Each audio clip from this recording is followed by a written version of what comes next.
Hey everybody, we are here today with Alex Mandossain, and I am so thrilled to have him.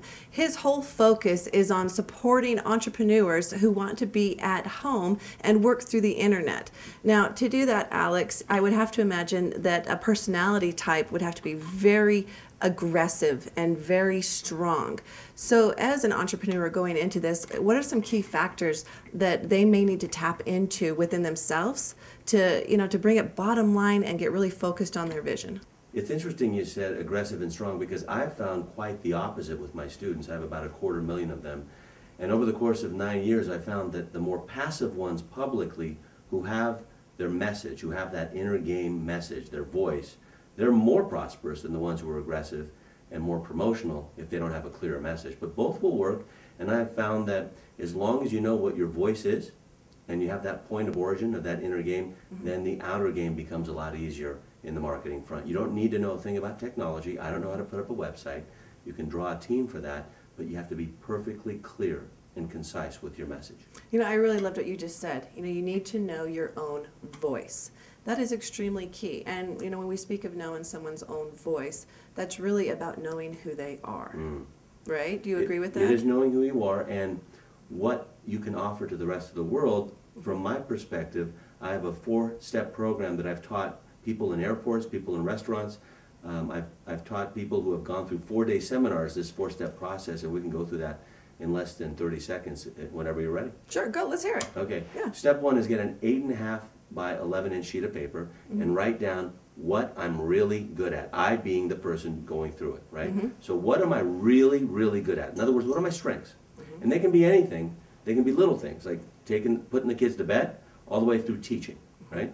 And I like to get a list of about 40 or 50 over the course of a day or two. So why don't we make an assignment? Look, get a sheet of paper, 8.5 by 11 inches, and put at the very top, what am I really, really good at? Perfect. Okay, that's step 1. Now, step 2 is you get another sheet of paper, paper number 2, 8.5 by 11, and it's okay to write on the back as well. And you ask 40 to 50 people what they think you are really good at. So when I did my first sheet, I would look at everything I was really good at, my strengths, and then I asked others, hey, what do you think I'm really good at? And it shocked me, and they would say things as well, activities. So now I have one sheet, what I'm really good at, another sheet, what others think I'm really good at. Step 3 is get an index card. 3 by 5, 4 by 6, doesn't matter. And you look at an overlap between what you feel you're good at and what others feel you're really good at. And you look at the two and you say, okay, which of these 3 am I most passionate about? Which of these 3 am I most passionate about? So you write it down. For me, teaching. Passion means something that I would present even for free, right? Which I teach for free often. Another thing would be being a great father. That's what I'm really, really good at. And another thing is being a loyal strategic alliance partner or friend. So what I did is I looked at the overlap, what people told me and what I told myself. I picked 3 that I was most passionate about, and that was step 3. Step 3 is get an index card and put 3 on that list, and that's a very short list. That's step 3. Ready for 4? Absolutely. Circle the one of those 3 things that you're most passionate about, that you're really good at, that you feel others feel you're really good at. Circle the one that you feel you will make your first dollar on first. Oh, interesting. Okay. Your first dollar on first and fastest.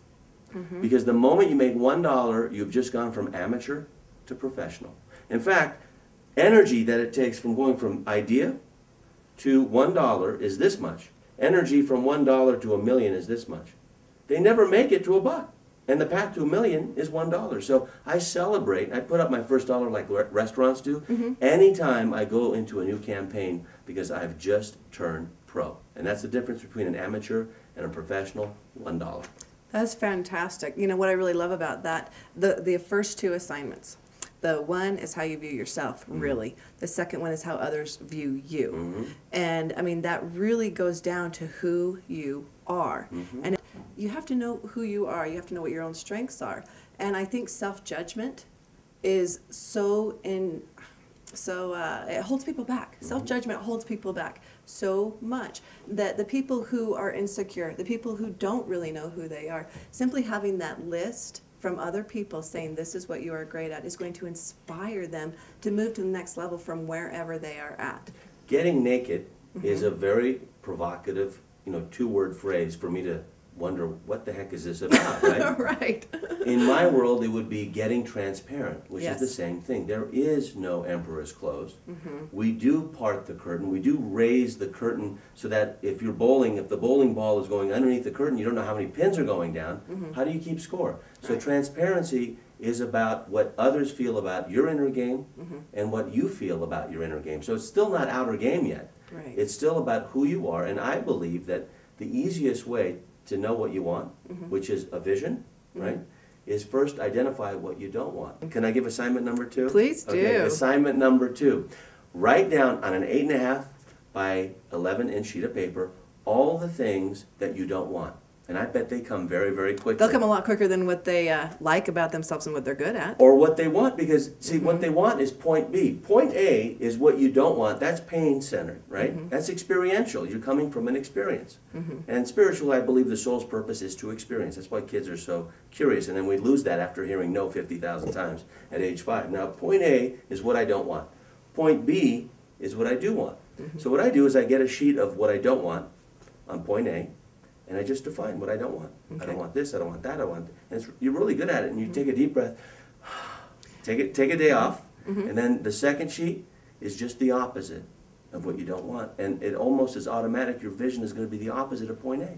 I love this assignment. The reason that I love it is because, and again, it's very easy to see what we don't want because that means we've already experienced something that has given us the knowledge of what we don't want. And you're moving away from it. You're moving away from it. It's something that happened that you didn't like the outcome of. That's pretty clear.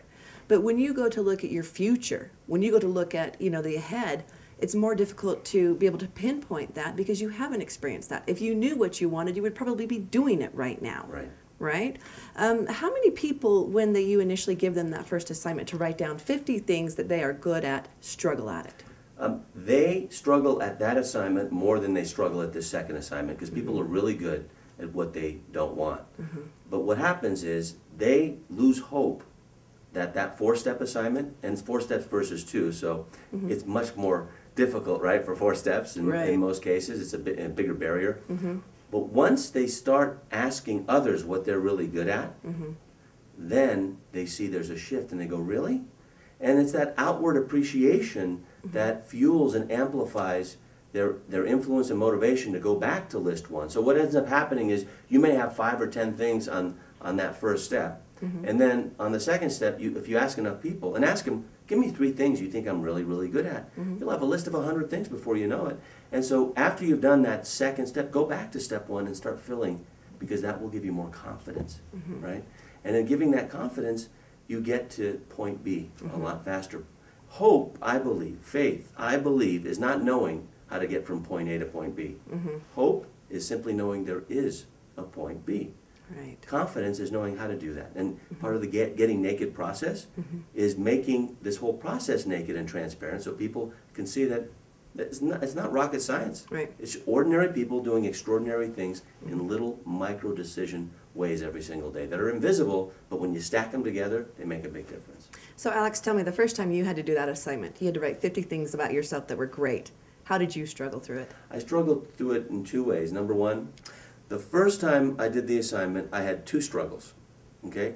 And we'll call them barriers. Barrier number 1 was the self-esteem and the alignment with what am I really good at? And do I deserve to be good at these things? My strengths. Because I was of the ilk of wanting to strengthen my weaknesses. And I don't do that anymore. That just went a light for me. I have to tell you that. I just went, oh, I've done that. I can relate to that. It's natural. We grow up with it. Strength and weaknesses, right? Yeah. So that we can neutralize everything. I would rather strengthen a strength versus strengthen a weakness because, as Dan Sullivan says, who's a mentor of mine, he says, if you strengthen weaknesses, you'll have a lot of strong weaknesses. Right. Well, and then also, I mean, if you're so focused on getting better, if you're so focused on fixing your weaknesses or, elaborating on your weaknesses, you're really missing the opportunity in life to apply your greatness. Familiarity breeds contempt with relatives, with friends. I think with strengths, too. People are tired of their strengths because they don't want to improve upon that and optimize. Most people want to pull up their weakness, and what ends up happening is they start neutralizing and becoming mediocre in everything. So in being strong at 1 or 2 things is a good thing. I'm strong at 4 things every single day. So my first barrier was being in contact with strengthening my strengths instead of strengthening weaknesses. And I'll come back to that because if you're a parent, I will give you one tip on what to do on Parent-Teacher Day that will strengthen the strengths of your kids forever. But I'll come back to that. The second barrier was nothing more than it was a brand new exercise. I was inventing it. And I don't invent, I improve. Okay. See? Fair enough. Inventing something, you can go broke. Originality is the most dangerous word in advertising or in life, right? I know it's sexy, right? But it's not as sexy as making more money for me. So I'd rather, now when Steve Jobs invented, right, Apple, yes, he was fired eventually. When he came back for the second greatest scene in business history, he improved. He improved the MP3 player into an iPod, and the MP4 player into a video iPod, right? Right. And hundreds of millions sold so far. I don't invent, I always improve. And people will give resistance to that. They want to invent. If you invent, what you're doing is you're trying to make a weakness strong. Okay. So the two barriers were, number one, me having enough self-esteem to say, this is what I'm really good at, let me improve that, versus what I'm not good at. And the second was I was developing the model, so it was unplowed ground. Now,